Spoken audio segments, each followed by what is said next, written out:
I'm Miranda Anderson, 32, sitting in the back of courtroom 305, clutching a worn manila envelope so tightly my knuckles have turned white. Across the aisle, my sister Kimberly, her husband Richard, and my mother Deborah whisper together, occasionally throwing smug glances my way. My stomach churns with anxiety, but determination keeps me rooted to my seat. They think they've won, that their attempt to steal my inheritance and frame me for financial crimes will succeed. They have no idea what's in this envelope. They thought I would be easy prey, but they're about to regret underestimating me. Before I share my story, where are you watching from today? Hit like and subscribe if you've ever had to stand up to family members who betrayed your trust. Trust me, you'll want to see how this unfolds. I've always been the quiet one in my family. While my siblings scattered to pursue exciting lives elsewhere, I stayed in our small town of Ridgewood, building a stable life as a financial analyst at Cooper & Associates. My one-bedroom craftsman house isn't fancy, but I've lovingly restored every inch of it myself. My father Gregory always said I had the rare combination of financial sense and patience, traits that made me the odd one out in our family of big personalities and bigger spenders. My mother Deborah never made a secret of her preference for my sister Kimberly. From childhood dance recitals to high school graduation, Kimberly was the golden child who could do no wrong. Her beauty pageant wins and social connections were the currency my mother valued most. Meanwhile, my achievements, graduating with honors, securing a stable job, buying my own home before 30, were acknowledged with lukewarm "that's nice, dear" responses. My brother Thomas moved to Germany right after college for a banking job. He calls on holidays and birthdays but has remained detached from family drama over the years. Smart man. I sometimes envied his geographical excuse for missing the tension-filled family gatherings that I dutifully attended 3 times a year. Kimberly married Richard Blackwell 7 years ago in an extravagant ceremony that my parents paid for despite their own financial struggles. Richard came from old money and had the aristocratic bearing to match, but whispers about failed business ventures and gambling debts followed them. Their social media showcased exotic vacations and designer clothes, yet they mysteriously appeared at my parents' doorstep whenever property taxes or car payments came due. Through it all, my father was my ally. While he indulged my mother's social climbing and Kimberly's constant financial emergencies, he and I shared a special bond. We'd spend Sunday afternoons in his workshop, refinishing old furniture while discussing everything from investment strategies to classic literature. Money talks, but wealth whispers, he'd say, teaching me the value of living below my means and investing wisely. Our family gatherings were always tense affairs beneath the surface smiles. Mother would critique my sensible clothes and boring job. Kimberly would subtly undermine any accomplishment I mentioned. Richard would corner father with yet another business opportunity requiring just a small investment. I tolerated these dynamics because it seemed easier than confrontation, and because my father would always find a moment to squeeze my hand and whisper, "This too shall pass." The first warning signs appeared when my father was diagnosed with stage 4 pancreatic cancer. Suddenly, my phone was ringing with calls from family members who had previously been too busy to return my messages. Kimberly and Richard began visiting weekly, always when father was heavily medicated, always steering conversations toward his financial affairs. "Dad, have you updated your will recently?" Kimberly asked during one visit, her voice syrupy sweet as she arranged flowers by his bedside. I was organizing his medications in the adjoining bathroom and froze. Why would I need to? Father's voice was weak but his mind still sharp. Well, with Miranda being so busy with work, and us having the capacity to manage things for you, we just want to make sure everything's taken care of properly. Mother began criticizing my care of father despite the fact that I'd taken unpaid leave to be his primary caregiver. "You're not keeping the house clean enough," she'd say, or "Are you sure you're giving him his medications correctly?" This from a woman who visited for exactly 2 hours every other day, always dressed as though heading to a country club luncheon rather than a sickbed. One evening, I overheard Richard on the phone in our driveway. "Just a few more weeks, and we'll get what we deserve," he said. "The old man won't last through summer." The casual cruelty in his voice made me physically ill, but when I mentioned it to Mother, she dismissed it as stress talking and suggested I was always looking for problems with Richard. My father seemed to sense the circling vultures. During a rare moment when we were alone, he gripped my hand with surprising strength. "Miranda, promise me you'll protect what's yours," he said. "Not everything is as it appears." I assumed he was talking about his prized book collection or perhaps his vintage watch, items with more sentimental than monetary value.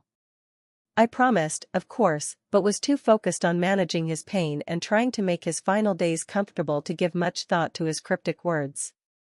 The night before he passed, he pressed his study key into my palm. "There are answers there," he whispered. "When the time comes." He died peacefully in his sleep that night, with me holding his hand and the rest of the family conveniently arriving 20 minutes after he was gone. In my grief and exhaustion, I tucked the key into my wallet and focused on funeral arrangements. I had no idea that I had just begun the most challenging battle of my life, one that would reveal exactly who my family really was beneath their polished veneers. 1 month after the funeral, we gathered in Attorney James Wilson's wood-paneled office for the reading of my father's will. Mother sat rigidly in a black dress that screamed grieving widow, while Kimberly dabbed at dry eyes with a monogrammed handkerchief.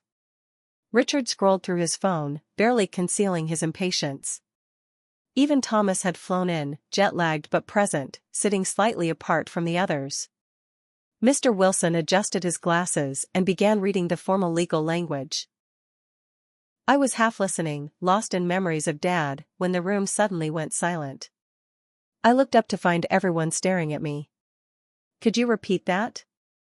Mother asked, her voice tight. "Certainly, Mrs. Anderson. As I was saying, Gregory has named Miranda as the executor of his estate. The majority of his assets are to be placed in a trust under her management, with distributions to family members at her discretion according to the guidelines provided." Richard's face flushed dark red. "That can't be right." Mr. Wilson pulled out a sealed letter. "Gregory anticipated your surprise and left this explanation." He read aloud, "To my family, I've watched how each of you handles money and responsibility. Miranda has consistently demonstrated wisdom, fairness, and integrity. I trust her to ensure my legacy benefits everyone according to their genuine needs, not their desires. Please respect my decision as my final wish." Kimberly's composure shattered. She stood up, pointing a manicured finger at me. "You manipulated him when he was dying. You turned him against us. He wasn't thinking clearly." "Kim, I started, but she was already in full meltdown. You were always jealous of me, of us.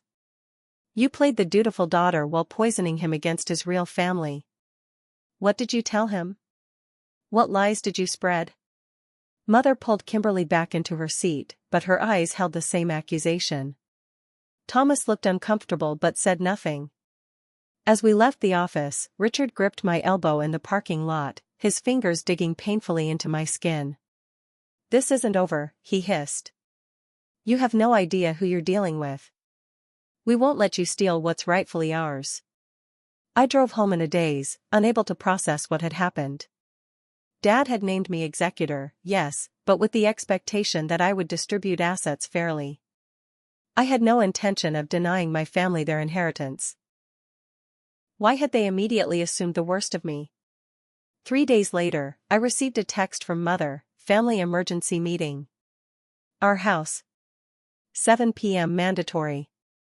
The formal tone was so unlike her usual communication that I knew something serious was brewing. I arrived to find them all seated in the living room, an unfamiliar man in an expensive suit standing by the fireplace.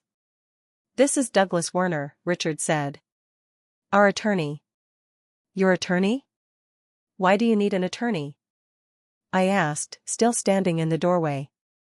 Mother's voice was cold. "Sit down, Miranda. We need to discuss what you did." For the next hour I endured an ambush of accusations. I had supposedly manipulated my father while he was on heavy medications. I had allegedly isolated him from the family. I had apparently been stealing for years according to Kimberly, who claimed father had mentioned missing funds. Your father wasn't in his right mind, Mother stated flatly. The cancer had spread to his brain. He wasn't competent to make decisions about his estate. This was a blatant lie. The cancer had been confined to his pancreas and liver until the end. His oncologist had confirmed his mental faculties remained intact. Mr. Werner explained they would be contesting the will on grounds of undue influence and diminished capacity. They wanted me to do the right thing and voluntarily step down as executor before things got unnecessarily messy. We know about the money, Miranda, Richard said, leaning forward. Did you really think your father wouldn't notice $50,000 missing from his accounts? The accusation hit me like a physical blow. I had never taken a penny from my father. In fact, I had contributed to his care from my own savings when his medical bills exceeded insurance coverage. I don't know what you're talking about, I said, my voice shaking. I never took anything from Dad. We have proof, Kimberly said smugly. Bank statements. Unusual withdrawals whenever you visited. It's all documented. I looked at each of their faces, the family I had grown up with, now unrecognizable in their hostility. Even Thomas, who had barely been present for years, nodded along with their accusations. This is insane, I finally said, standing up. Dad trusted me because I was honest with him. I'm not going to sit here and let you accuse me of stealing. I walked out to my car on unsteady legs, ignoring their calls to come back and face the truth. Once inside, I broke down completely. Huge, racking sobs tore through me as I struggled to breathe. The grief of losing my father collided with this new betrayal, leaving me gasping for air. My phone buzzed with a text from Richard, last chance to cooperate before we take this public. Think about your reputation, your career. That night, I pulled out every financial record I had related to Father's care. I reviewed bank statements, credit card bills, medical invoices, looking for any transaction that could have been misinterpreted. Everything was meticulously documented, every withdrawal accounted for. But if they were willing to lie about Father's mental state, what else would they lie about? The next morning, a certified letter arrived from Werner Legal Group. It formally alleged financial exploitation of a vulnerable adult, demanded immediate freezing of all estate assets, and threatened criminal charges for elder abuse and fraud. The letter included a list of supposed unauthorized withdrawals with dates and amounts, all fabricated. Panic overwhelmed me. These weren't just angry words at a family meeting, this was a legal threat that could destroy my life. My hand shook so badly I could barely dial the phone. Lauren? It's Miranda. I'm in trouble. I need help. Lauren Davis had been my friend since college and now worked as an assistant district attorney. 2 hours later, we sat in a coffee shop far from my neighborhood as I showed her the letter. This is serious, Miranda, she said, her normally cheerful face grave. They're not just challenging the will, they're threatening criminal charges. These allegations could affect your job, your reputation, everything. But it's all lies. I never took anything from Dad. I would never hurt him. I believe you, but belief isn't evidence. You need a good estate attorney, and you need one now. I can't represent you because of my position, but I know someone who can help. As I drove home, I felt as though I had slipped into an alternate reality. How had I gone from grieving daughter to alleged criminal in just over a month? And more importantly, why was my family doing this to me?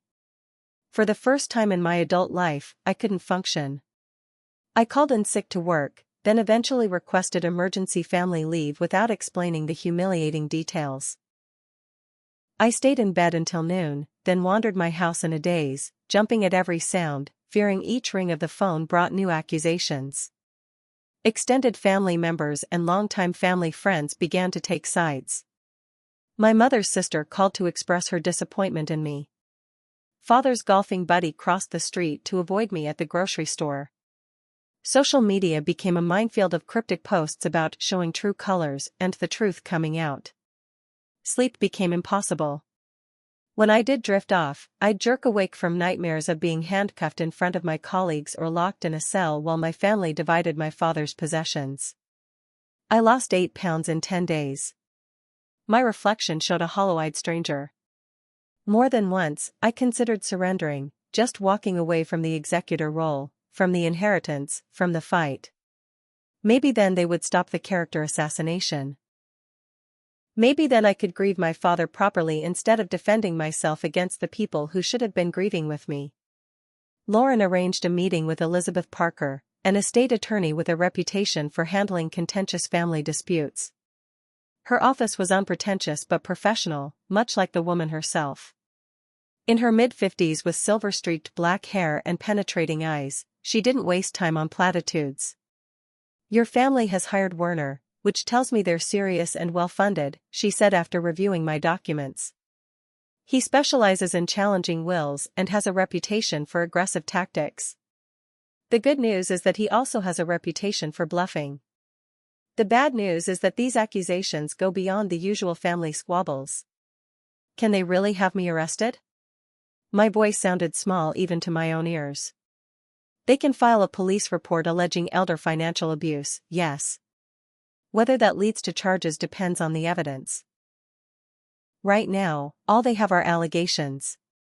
But Miranda, I need to be clear, this will get worse before it gets better. Are you prepared for that?" I wasn't, but what choice did I have? Elizabeth's retainer took most of my emergency savings, a fact that twisted my stomach into knots. What if this dragged on for months? How would I afford to defend myself? That evening, I tried one last attempt at reconciliation. I wrote a heartfelt email to my mother, appealing to her as the woman who had once bandaged my scraped knees and celebrated my academic achievements. "Mom, I don't understand what's happening. I never took anything from Dad. I loved him. I took care of him. Please, can we talk about this as a family without lawyers? Dad wouldn't want us fighting like this."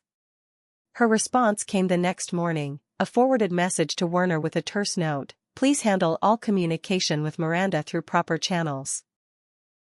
I tried calling Kimberly directly, hoping for sister-to-sister honesty. "What do you want?" she answered coldly. "Kim, please. We're family. Why are you doing this?" "Because you're a thief and a liar," she spat. "You manipulated Dad when he was dying, and now you want to play innocent? Save it for the judge. Kim, don't contact me again. My lawyer will be adding harassment to our complaint." The line went dead, leaving me staring at my phone in disbelief. The complete breakdown of communication hit me harder than the legal threats. These people shared my blood, my childhood memories, my history. How could they believe I was capable of such betrayal? That night, unable to sleep again, I remembered my father's key. I had placed it in my jewelry box after the funeral, too overwhelmed with grief to think about what it might open. Now, turning it over in my palm, I recalled his words: "There are answers there. When the time comes." The time had definitely come. The next morning, I drove to my parents' house, timing my visit when I knew Mother would be at her weekly hair appointment. Using my old key to enter, I felt like an intruder in the home where I'd grown up. I moved quickly to Father's study, a room that had always been his sanctuary.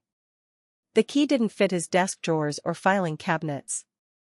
I was about to give up when I noticed the antique landscape painting that had hung behind his desk for as long as I could remember. On a hunch, I carefully removed it from the wall, revealing a small wall safe I'd never known existed. The key fit perfectly. Inside, I found several manila folders meticulously labeled and organized chronologically. The first was marked Financial Discrepancies 2016 to 2018. With shaking hands, I opened it to find bank statements with highlighted withdrawals, copies of checks with signatures that didn't quite match Father's handwriting, and detailed notes in his precise script. $5,000 withdrawn March 15, 2017. Not authorized by me. Signature forged. Kimberly visited that weekend. $3,500 cash advance on credit card April 22, 2017. Never received card statement. Discovered on online account. Richard had access to my wallet that weekend. Page after page documented small but significant financial irregularities. A pattern emerged of money disappearing whenever Kimberly and Richard visited. Some entries noted mother's knowledge. Deborah says Kimberly needed money for medical procedure. No details provided. Asked me not to mention it. The most recent folder contained a small leather notebook with father's observations about money that had gone missing during his illness. The final entry, dated just 2 weeks before his death, read, "Miranda must be protected. They will come after her next." I sat on the floor of his study, surrounded by evidence of years of systematic theft by my own family, and felt a strange calm replace my panic. My father had known. He hadn't been naive. He had been gathering evidence. And he had foreseen exactly what would happen after his death.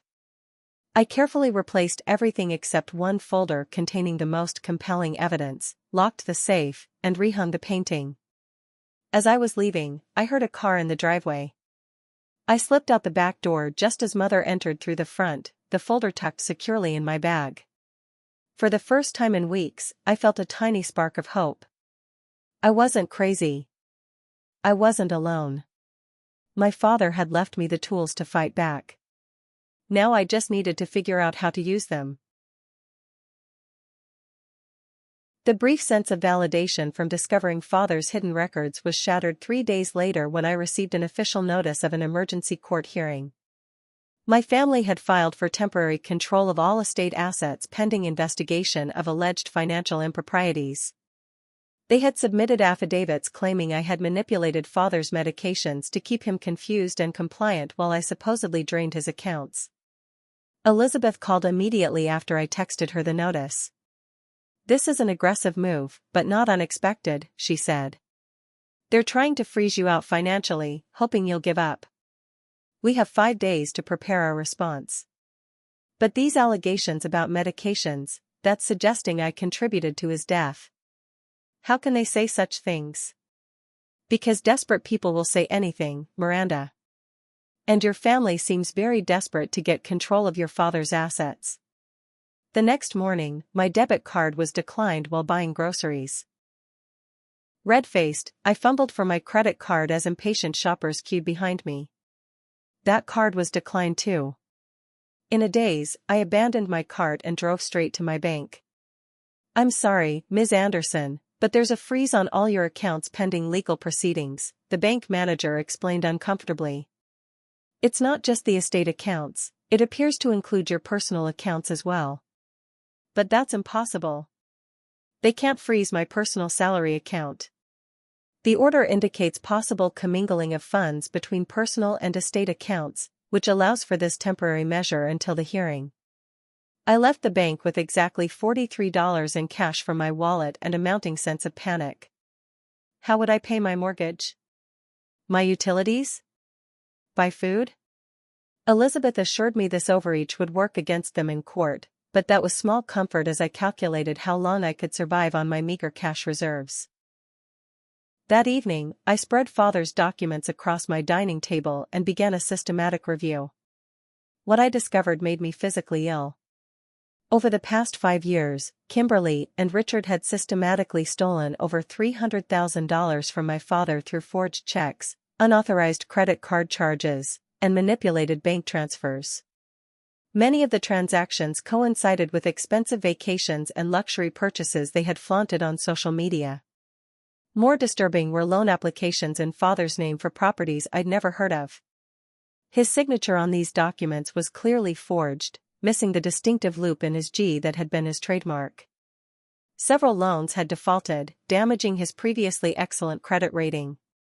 Most heartbreaking was evidence of mother's complicity. Notes in father's handwriting documented conversations where she had defended Kimberly and Richard's borrowing, insisted he was being stingy, and even helped cover up some of the larger withdrawals by creating false expenses in their household accounting. As I followed the paper trail, a sickening realization dawned: they weren't just trying to steal my inheritance, they were covering up years of financial crimes. If I maintained control of father's records as executor, their previous theft would be exposed. They needed me discredited and removed at any cost. The attack soon spread beyond financial realms. A social worker appeared at my door, explaining that a report had been filed expressing concern about my relationship with the neighbor children I occasionally tutored in math. The allegations were vague but sinister enough to warrant investigation. Though the caseworker seemed satisfied with my explanation and the neighbor's immediate vouching for my character, the humiliation and fear lingered. Anonymous calls to my employer suggested I had been embezzling company funds. Though the accusations were quickly dismissed due to my spotless record, the damage to my professional reputation was done. Colleagues gave me a wide berth, and I could feel whispers following me down hallways. For 3 consecutive nights, I noticed the same dark sedan parked across from my house, leaving only when I visibly wrote down the license plate.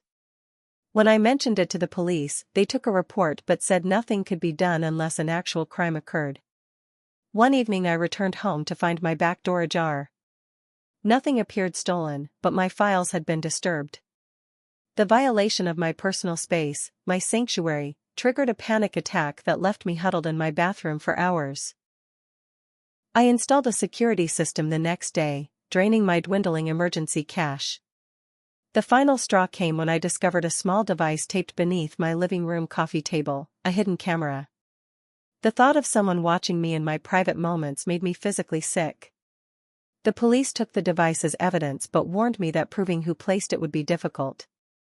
These escalating attacks forced me to question everything I thought I knew about my family and childhood. Had father known about their theft all along? Had their resentment of me been simmering for years rather than emerging suddenly after his death? Had any of their affection ever been genuine? I began to doubt my own memories and perceptions. Maybe I had misunderstood father's intentions. Maybe I had somehow contributed to the family dysfunction without realizing it. The gaslighting was working. I was beginning to question my own sanity. The worst part was the crushing guilt that I hadn't discovered the theft while father was alive. I could have helped him confront them, pressed charges, protected his assets. Instead, I had been oblivious, focused on my own life while my family systematically exploited the man who had loved them unconditionally. Elizabeth warned me not to contact any family members directly, but I couldn't help obsessively checking their social media accounts. While my life was imploding, they appeared to be carrying on normally. Kimberly posted photos from a spa day with friends. Richard checked in at an exclusive golf club. Mother shared inspirational quotes about standing strong through adversity. The disconnect between their public personas and private actions was staggering. As the court date approached, Elizabeth prepared our initial response to their allegations. Without revealing all our evidence yet, we filed documents questioning the timing and motivation of their claims. However, we were fighting an uphill battle against their 3-pronged attack: legal proceedings, financial strangulation, and reputation destruction. Each night, I fell into bed exhausted yet unable to sleep, wondering how much worse things could possibly get. Unfortunately, I was about to find out. The morning of the preliminary hearing arrived with a phone call from my boss, Walter. His usually friendly voice was formal and distant. "Miranda, I'm sorry to do this over the phone, but given the circumstances, we feel it's best if you take a leave of absence until your personal matters are resolved." "Walter, I've worked at Cooper and Associates for 8 years without a single issue. You know me." "I do, which is why this isn't a termination. But there have been inquiries from certain clients, concerns about your access to financial accounts. The board feels this is the appropriate response until the legal situation is clarified." I wanted to argue, to remind him of my perfect performance reviews and countless late nights ensuring projects were completed on time. Instead, I thanked him mechanically and hung up. With my bank accounts frozen and now my income suspended, my financial situation had moved from precarious to catastrophic. By afternoon, I was reviewing bills I couldn't pay. The mortgage payment was due in 10 days. Utility shut-off notices had begun arriving. My health insurance would lapse without my employer contribution. The legal retainer for Elizabeth was nearly depleted. Within weeks, I could lose my home, the one thing I had worked so hard to secure. Elizabeth called with news that further darkened my mood. Miranda, they filed a motion to expedite the proceedings and have requested Judge Harrison be assigned to the case. Is that significant? Potentially. Harrison is a longtime friend of Richard's family. They belong to the same country club. While he should recuse himself, he may not if the connection isn't explicitly raised. Can we challenge this? We can, but it might antagonize the court. Right now, we need to focus on the evidence and your father's clear intentions. After hanging up, I sat in my darkening living room, not bothering to turn on lights as evening fell. My father was gone. My family had betrayed me. My professional reputation was in tatters. My financial security had evaporated. I had no partner to lean on, few friends close enough to understand the depth of this crisis. Complete isolation pressed down on me like a physical weight. For the first time, I considered simply disappearing. I could withdraw what little cash I had access to, drive until the gas tank emptied, start over somewhere with a new name and identity. The fantasy of escape beckoned like a distant lighthouse. No more fight, no more pain, no more betrayal. But even this desperate plan seemed impossible. I had exactly $27.18 in cash. My credit cards were frozen. I couldn't even afford the gas to flee. I was trapped in a nightmare of my family's making with no visible exit. That night, anxiety and depression collided in a perfect storm.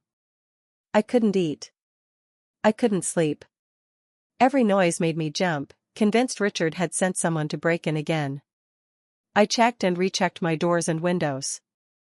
I scrolled through job listings, calculating how quickly I could find work if I lost this legal battle. I rehearsed explaining to future employers why I had been forced to leave my previous position. Each scenario ended in failure and further humiliation. Nightmares plagued what little sleep I managed to get. In one, I stood before a judge who transformed into Richard, laughing as police dragged me away. In another, I returned to my childhood home to find all traces of my existence erased from family photos. I woke up gasping, sheets soaked with sweat, heart racing. The fear of public humiliation became overwhelming. I imagined everyone in our small community discussing my downfall. The financial analyst accused of stealing from her dying father. The dutiful daughter revealed as a manipulative thief. The respectable professional exposed as a fraud. Would I ever be able to show my face in Ridgewood again? In this darkest moment, I found myself questioning everything I thought I knew about myself. Had I somehow deserved this? Was there some flaw in my character that had invited such betrayal? Had I been naive to believe that honesty and hard work were enough to secure my place in the world? I pulled out an old childhood journal I'd kept from ages 12 to 14, seeking some connection to my younger self before all this pain. Instead, I found early evidence of the family dynamics that had led to this crisis. Entry after entry documented Kimberly's preferential treatment, mother's dismissal of my achievements, small manipulations that had made me doubt my perceptions. Even then, father had been my only ally, the only one who saw me clearly. Dad praised my science project today, one entry read. Mom said it was nice but spent dinner talking about Kim's new role in the school play. Dad winked at me though. He gets it.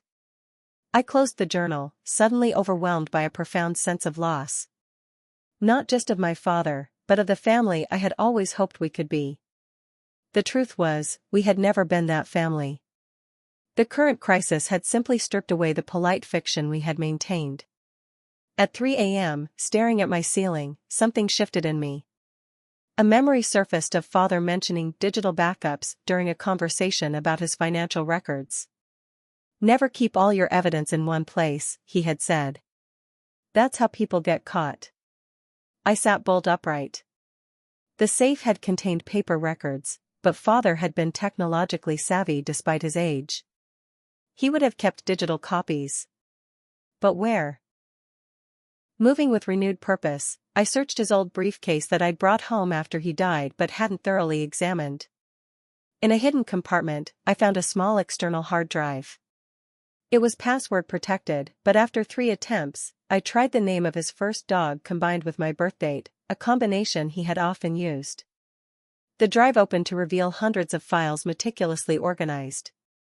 Not just duplicates of the paper records, but recordings, actual audio recordings of conversations with Kimberly, Richard, and Mother. Father had apparently been wearing a discreet recording device during many family interactions in his final months. I clicked on one file labeled R&K_confession_March 15. Dad's getting suspicious about the Cayman transfers, Kimberly's voice came through clearly. He can't prove anything, Richard replied. And soon it won't matter. The cancer's spreading faster than they expected. I still think we should adjust the will somehow. Miranda's too much like him, she'll dig until she finds something. Let her try. Who's going to believe her over us? Your mother will back our story, and Thomas doesn't care enough to get involved. It's our word against hers. I listened to file after file, each more damning than the last. They had planned everything, the theft, the cover-up, the attack on my credibility. They had discussed it openly, arrogantly certain they would succeed.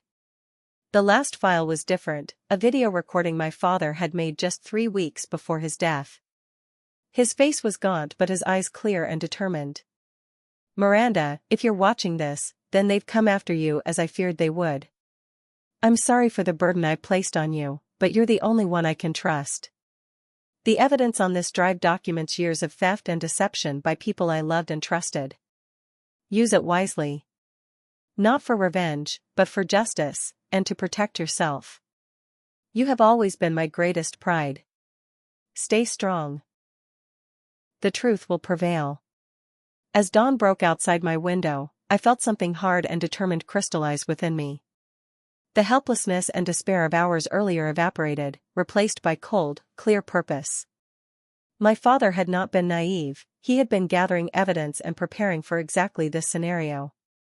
He had entrusted me with his legacy not just because he loved me, but because he knew I would have the courage to see this through.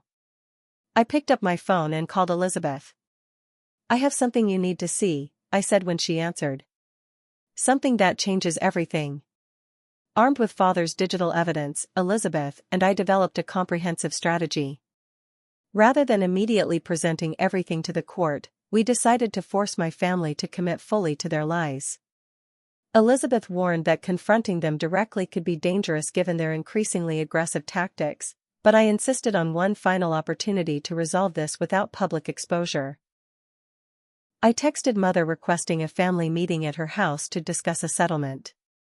They agreed suspiciously quickly, no doubt assuming my deteriorating financial situation had finally broken me. When I arrived, they were waiting like vultures in the living room where we'd gathered for countless family occasions. Mother sat primly on her favorite armchair, Kimberly and Richard occupied the sofa, and to my surprise, Thomas was there too, having extended his stay. Have you finally come to your senses? Richard asked, not bothering with pleasantries. I placed my phone visibly on the coffee table.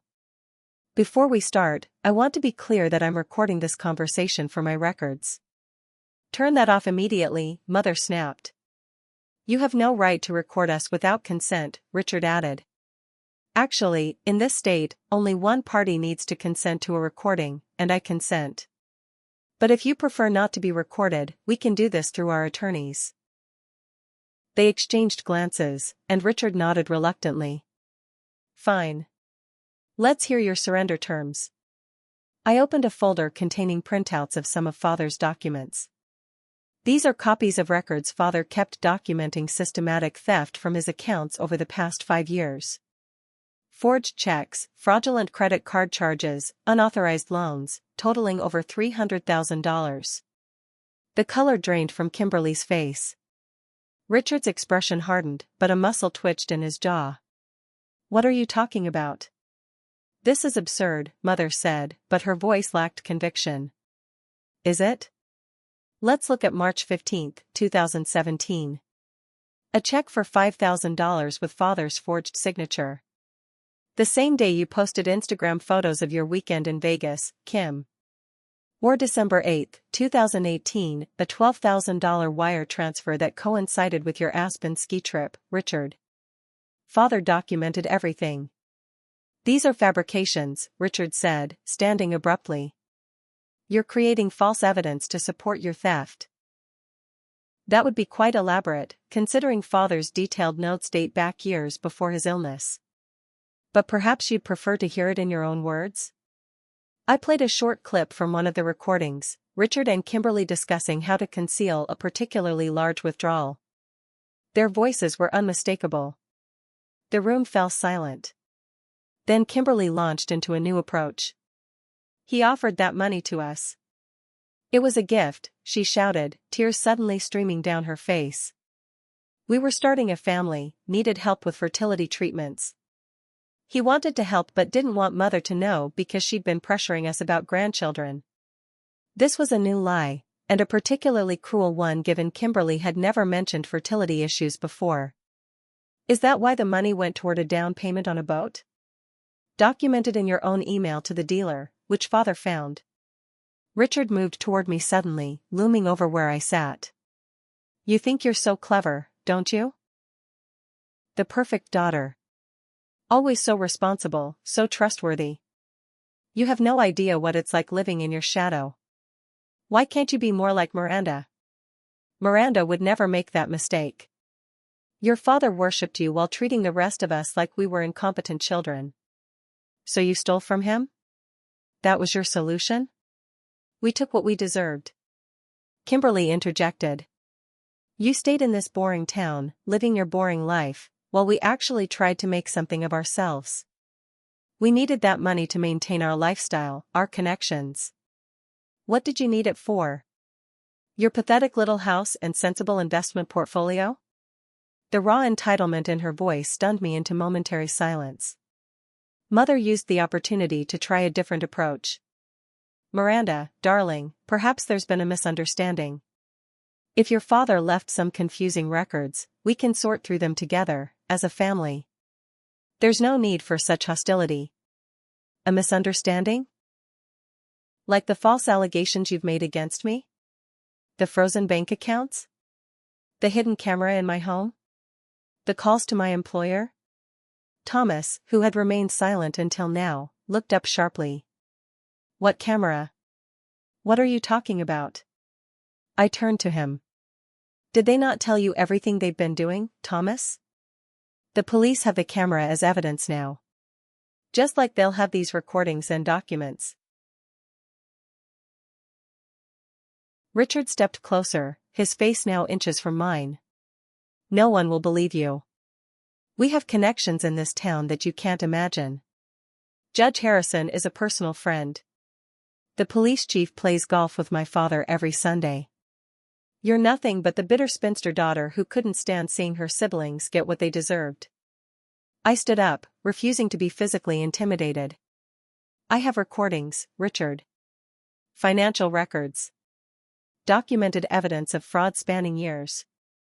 Are you really willing to risk criminal charges to continue this charade? Give me that phone, he snarled, reaching for it. I stepped back, but he grabbed my wrist hard enough to leave bruises. You're pathetic. Just like your father was pathetic. A small-minded being counter who never understood how the real world works. Something in me snapped at the disrespect to father's memory. I yanked my arm free. The real world? You mean the one where actions have consequences? Where fraud is a felony? Where elder abuse carries jail time? That real world, Richard?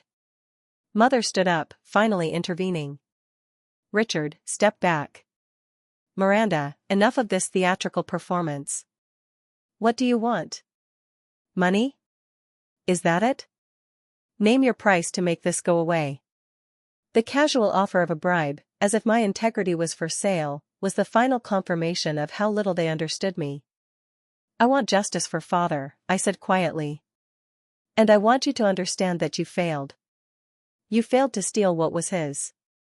You failed to destroy me. You failed. As I walked toward the door, Kimberly called out, "This isn't over. You have no idea what we're capable of." I turned back one last time. Actually, I do now. And so will everyone else. Working with Elizabeth, I compiled all the evidence into a comprehensive case file. We hired Kevin Marshall, a forensic accountant who specialized in financial fraud, to analyze the records and prepare expert testimony. He confirmed what I already knew: the evidence was overwhelming and would likely lead to criminal charges. This goes beyond a civil dispute over inheritance, Kevin explained. The systematic nature of the fraud, the forged signatures, the identity theft elements with the fraudulent loans, these are serious offenses. Elizabeth prepared a detailed timeline documenting not just the financial crimes but also the campaign of intimidation and defamation. We discreetly met with representatives from the district attorney's office to discuss the potential criminal aspects of the case. "We'll proceed with the civil hearing first," Elizabeth advised.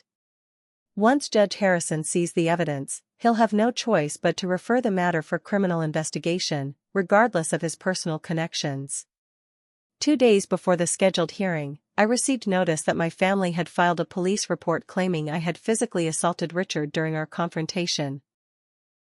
The report described injuries I had supposedly inflicted and included witness statements from Mother and Kimberly corroborating the false account. Elizabeth immediately filed counter-documentation including photographs of the bruises Richard had actually left on my wrist. We also submitted the audio recording of the entire meeting, which clearly proved no assault had occurred.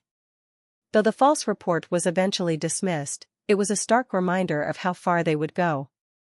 Through courthouse connections, Elizabeth learned that my family had arranged for a surprise witness at the hearing, Father's former nurse, Angela, who would supposedly testify that I had manipulated his medication schedule to keep him compliant while I accessed his financial information. This was particularly painful as Angela and I had worked together closely during Father's illness and had developed what I thought was a mutual respect. The night before the hearing, I received a final text message from Richard: "Back down or you'll regret it forever. Last chance." I didn't respond, but sleep was impossible that night. Elizabeth came to my house for final preparation, reviewing our strategy late into the evening. We were joined by an unexpected ally, Martin Greaves, Father's business partner of 30 years, who had been traveling abroad during the funeral and initial proceedings. "Gregory was my closest friend," Martin said, his weathered face solemn. "He confided in me about his concerns regarding Kimberly and Richard's financial activities. I advised him to document everything, which I see he did. I'm prepared to testify about our conversations if needed." As they left around midnight, Elizabeth squeezed my hand. "Try to get some rest. Tomorrow will be challenging, but we have truth on our side."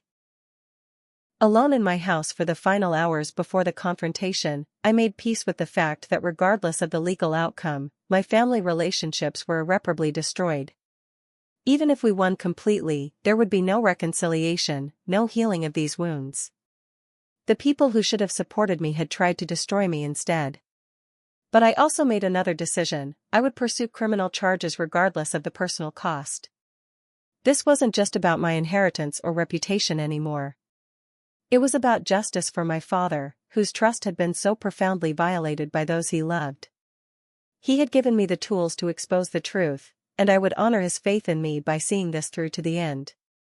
As dawn broke on the day of the hearing, I dressed carefully in a conservative navy suit, applied minimal makeup, and styled my hair simply.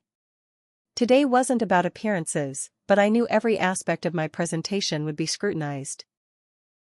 I packed Father's external hard drive and a single printed document in my worn manila envelope. Then I drove to the courthouse to face the people who had once been my family, now transformed into the most dangerous adversaries I had ever known. Part 8, Victory and Transformation. The courtroom was more crowded than I expected. Beyond the immediate participants, several family friends, neighbors, and even a few of my colleagues had come to witness the proceedings. My stomach churned at the public nature of this deeply personal betrayal, but I kept my expression neutral as I took my seat beside Elizabeth. Across the aisle, the opposition presented a united front. Mother wore an elegant black dress that suggested ongoing grief, while Kimberly dabbed occasionally at dry eyes with a tissue. Richard sat confidently between them and their attorney, Werner, occasionally smirking in my direction.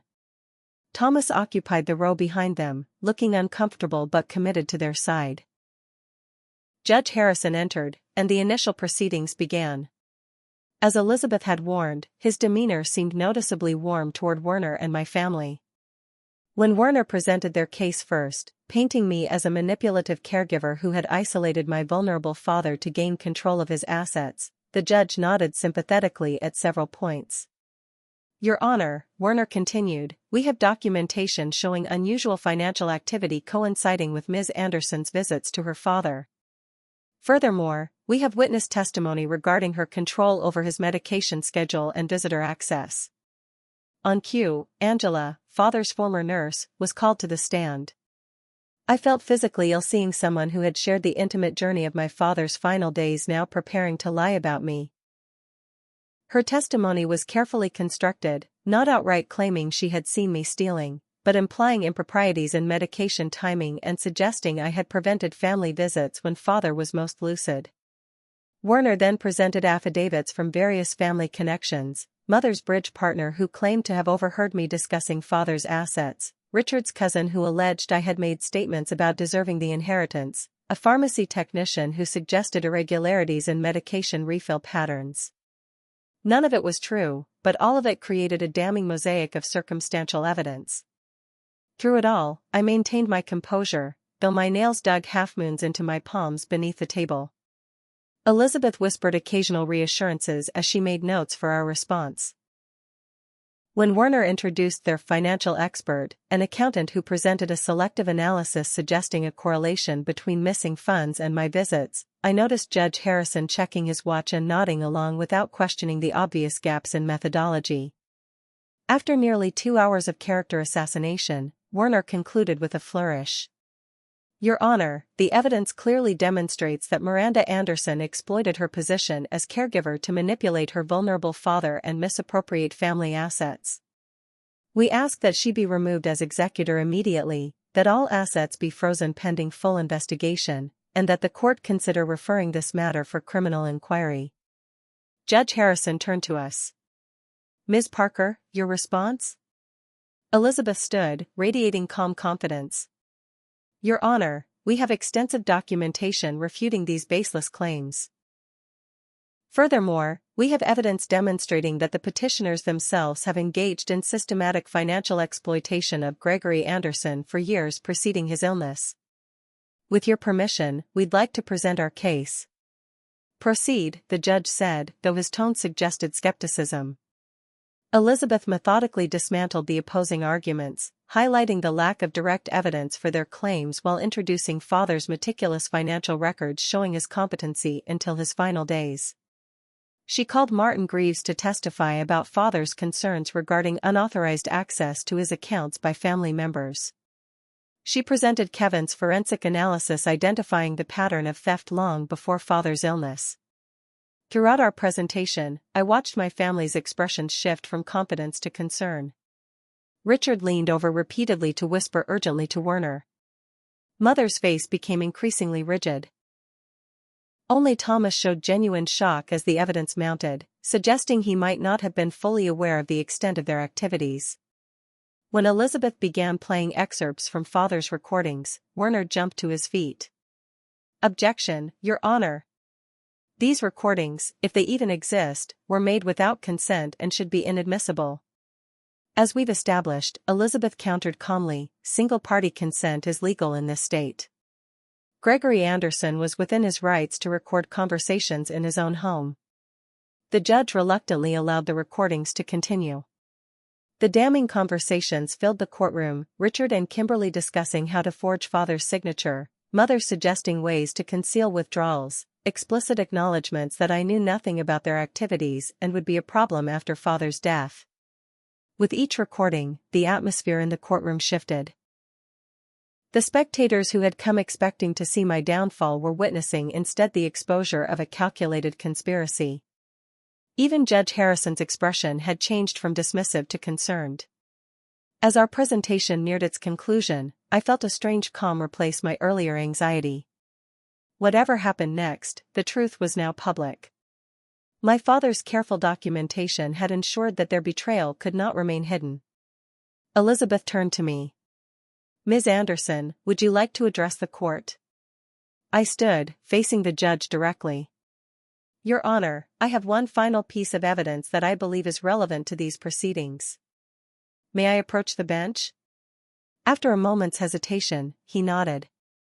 You may. I walked forward with my manila envelope, removed the single document, and placed it before him. It was the USB drive containing Father's video statement, along with a printed index of its contents. This contains a video statement recorded by my father 3 weeks before his death, along with comprehensive documentation of the financial crimes committed against him. I believe after reviewing this evidence, you will find it necessary to involve law enforcement in this matter.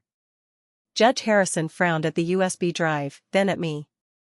Something in my steady gaze must have communicated the seriousness of what I was presenting. He turned to his clerk. We'll take a 15-minute recess while I review this in my chambers. As he left, the courtroom erupted in whispers. I returned to my seat, avoiding looking at my family. Elizabeth squeezed my hand under the table. Well done, she whispered. Now we wait. The 15 minutes stretched to 30, then 45. The tension in the room grew with each passing moment. Werner huddled with my family, their expressions increasingly agitated. I sat quietly, feeling an odd detachment, as though I was watching the scene from a distance. When Judge Harrison finally returned, his face was grim. He sat heavily and surveyed the courtroom before speaking. In light of the evidence I have just reviewed, this hearing is suspended. I am referring this matter to the District Attorney's Office for immediate investigation. He nodded toward the back of the courtroom, and for the first time, I noticed several plainclothes officers had entered. Law enforcement representatives are present and wish to speak with all parties. Richard stood abruptly. This is outrageous. We are the victims here. Sit down, Mr. Blackwell, the judge ordered. Based on the evidence presented, there are serious questions about potential financial fraud, elder abuse, witness tampering, and filing of false reports. I suggest you cooperate fully with the investigation. As if in a dream, I watched as the officers approached my family. Richard tried to push past them toward the exit but was quickly restrained. Mother sat frozen in apparent shock. Kimberly began sobbing loudly, claiming innocence through her tears. Thomas simply put his head in his hands. The judge addressed me directly. Ms. Anderson, your position as executor is affirmed. All freezes on estate and personal accounts will be lifted immediately. You are free to administer your father's estate according to his wishes. The hearing concluded in a flurry of activity. My family was escorted from the courtroom for questioning, not under arrest yet but clearly under investigation. Spectators filed out, many stopping to express support or apologize for doubting me. Through it all, I maintained my composure, thanking Elizabeth and our team while processing the enormity of what had just occurred. Outside the courthouse, standing in bright sunshine that seemed incongruous with the darkness we had just navigated, Elizabeth turned to me. It's over, Miranda. You did it. Is it really over? I asked, watching as Richard was placed in a police car across the parking lot, still arguing vehemently with the officers. The legal battle is over. The criminal investigation is just beginning, but that's not your fight anymore. You've cleared your name and secured your father's legacy. The rest is up to the justice system. As we walked to our cars, I felt the first genuine smile in months spread across my face. I think I'll sleep tonight, I said, realizing as I spoke that the constant anxiety that had been my companion for so long had finally begun to recede. You deserve that and more, Elizabeth replied. Your father would be incredibly proud. That evening, I called my boss, Walter, who had already heard about the dramatic courtroom developments through office gossip. Miranda, I owe you an apology, he said. Your position is here whenever you're ready to return. Thank you, Walter. I appreciate that. I think I'll take another week to get things in order, but I'll be back soon. After hanging up, I walked through my small house, really seeing it for the first time in months. During the crisis, it had come to feel like a prison, then a fortress under siege. Now it was simply home again, the place I had created with pride and care, just as father had taught me. I opened all the windows, letting fresh air sweep away the stagnation of anxiety and fear. I ordered my favorite takeout, poured a glass of wine, and sat on my porch swing watching the sunset. For the first time since father's death, I felt his presence not as a painful absence but as a continuing influence, his wisdom, his integrity, his love still guiding me. That night, I slept 8 uninterrupted hours, the most profound victory of all. Part 9, wow ending. 6 months after the courthouse drama, I stood beside father's grave on a perfect autumn afternoon. The criminal proceedings against my family were still ongoing, with Richard facing the most serious charges due to his central role in the fraud and subsequent cover-up attempts. Kimberly had accepted a plea deal in exchange for testimony. Mother was under house arrest pending her trial. Thomas, found to have had minimal involvement, was cooperating with prosecutors. I visited father's grave monthly, finding comfort in the quiet conversations I held with him there. But today's visit was special. I had received a letter from James Wilson, father's attorney, delivered according to instructions exactly 6 months after the resolution of the estate dispute. Sitting on a bench beside the grave, I opened the envelope with trembling fingers. My dearest Miranda, it began in father's familiar handwriting. If you're reading this, then you have successfully navigated the storm I regretfully knew would come after my departure. I owe you an explanation and an apology. I suspected Kimberly and Richard's financial improprieties for years. It began small, a missing check, an unusual withdrawal, easily dismissed as mistakes. But as the pattern emerged, I began documenting everything. Your mother, I discovered, was aware and complicit, believing she was protecting Kimberly's happiness and social standing. I considered confronting them many times but hesitated for complex reasons: shame that I had raised a daughter capable of such betrayal, fear of destroying the family entirely, misplaced hope that they would stop on their own. These were weaknesses on my part that ultimately left you bearing the burden of resolution. When my diagnosis came, I knew 2 things with certainty: the theft would escalate as they perceived time running out, and they would target you next, seeing you as the only threat to their activities continuing after my death. The inheritance structure was not just about trusting you to be fair, though I do. It was designed to force the truth into the light. I knew naming you executor would trigger their panic and expose their true characters to you in ways my words alone never could. This was unfair to you, and for that, I am deeply sorry. I placed a terrible burden on your shoulders during your time of grief. But I also knew you possessed the strength, intelligence, and integrity to withstand their attacks and uncover the truth. My greatest regret is not confronting this while alive, sparing you this trial. My greatest pride is knowing the daughter I raised was equal to the challenge I left her. The money was never the point, Miranda. Justice was. And knowing you, you've achieved it with the grace and determination that has always distinguished you. I love you beyond words. Live well, not in spite of this ordeal, but because of the strength it has revealed in you. Always. Dad. Tears streamed down my face as I finally understood the full picture. Father hadn't been naive. He had been gathering evidence while wrestling with the heartbreaking recognition. The knowledge brought a strange peace, not erasing the pain of betrayal, but contextualizing it within Father's larger purpose. He had trusted me with the hardest task imaginable, knowing the cost to me would be enormous, because he believed in my capacity to withstand it. The aftermath of the court case had unfolded with a certain poetic justice. Richard, facing substantial prison time for fraud, forgery, and witness tampering, had watched his carefully constructed social facade crumble.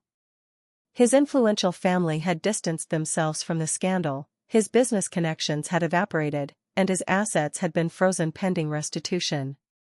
Kimberly, always obsessed with public perception, had suffered perhaps the most fitting consequence: social disgrace. Her circle of friends had disappeared overnight.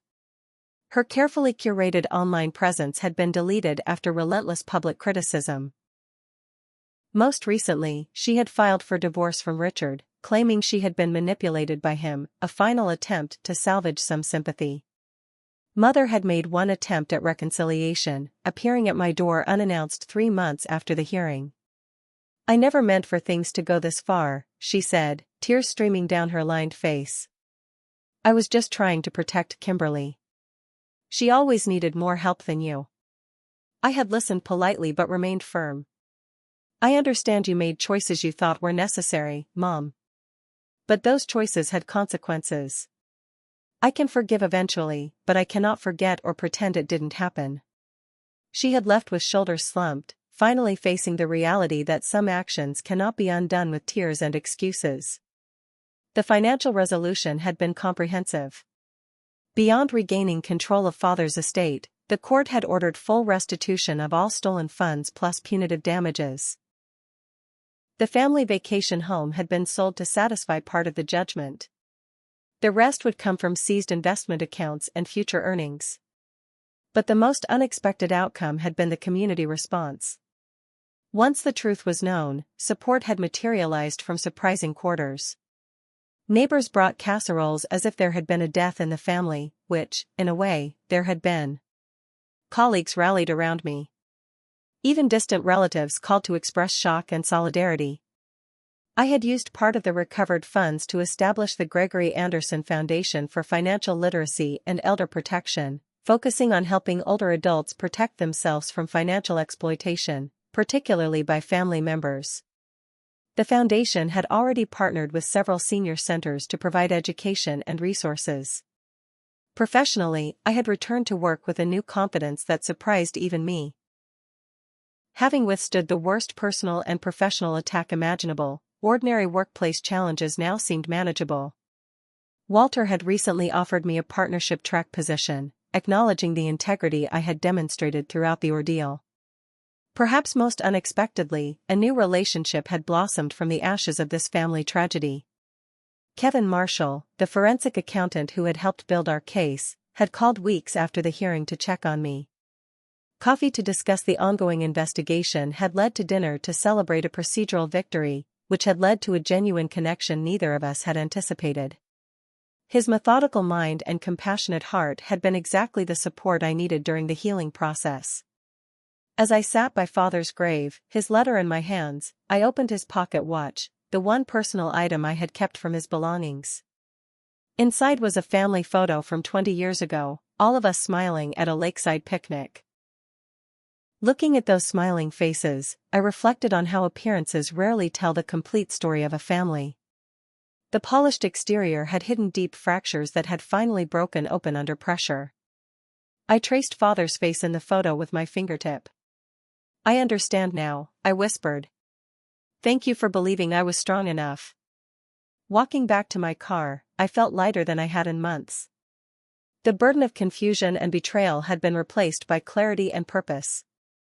Father's true legacy wasn't the financial assets he'd left me, it was the strength of character he'd helped me develop, strength that had been revealed most clearly in this crucible.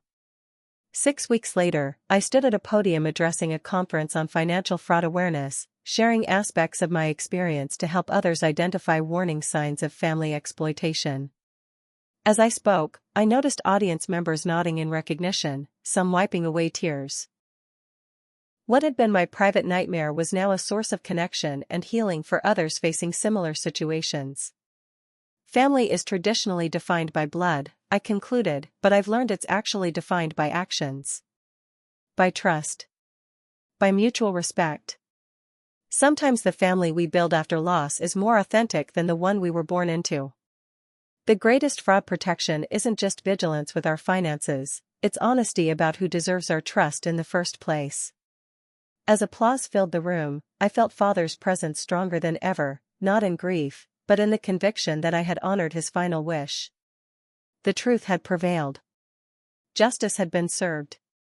And from the broken pieces of what once was, something stronger and more authentic had emerged. Did you ever have to stand up to family members who betrayed your trust? How did you handle it? Share your experiences in the comments below. If this story resonated with you, Please hit the like button and subscribe to hear more true stories of justice and resilience. Remember to share this with someone who might need to hear that standing up for the truth is always worth it, no matter how difficult. Thank you for listening to my journey, and remember, sometimes the hardest battles reveal our greatest strengths.